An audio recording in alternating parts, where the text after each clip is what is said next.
Man, that shower felt good. Man, I had a dream, and I ain't trying to be Martin Luther King this morning.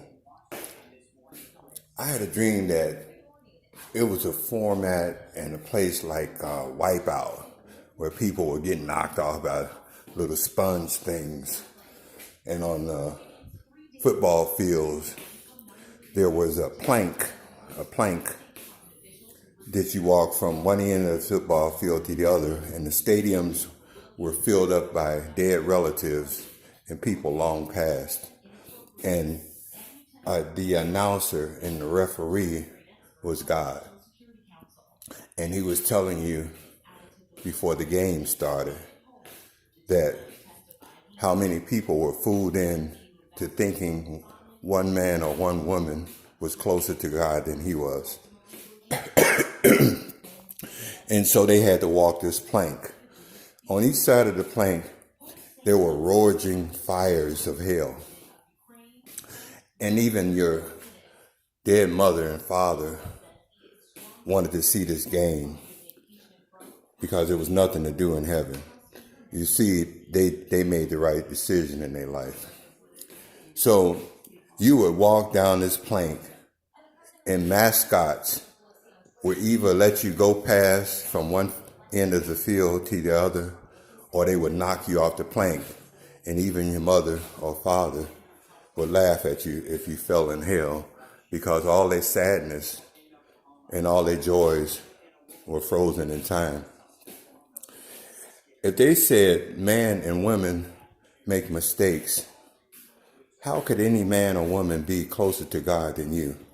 How could you put all your trust in the Pope and the ministers and the preachers and deacons and not free your people, is what I want to say. Just like TJ Maxx with 10,000 people in his church that sits there with his head under the sand, when he could have went and freed his people, which everybody is human beings, from those concentration camps, being the modern day Moses saying, "Let my people go."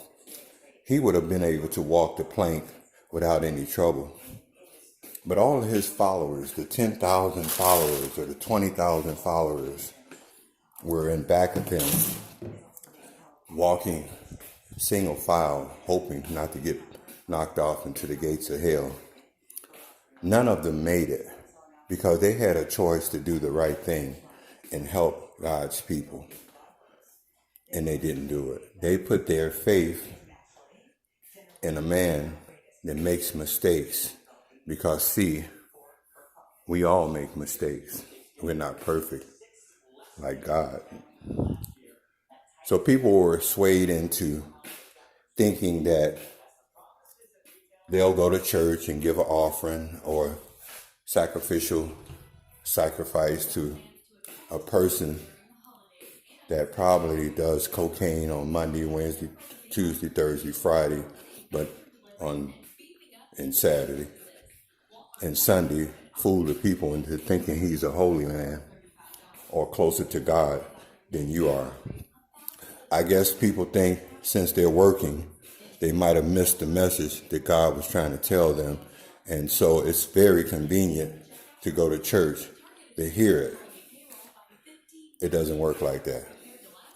So all the sadness and the motherly love for you and keeping you out of harm's way and the pride that a father gets in his son disappeared in that stadium when they seen you knocked off going to the gates of hell.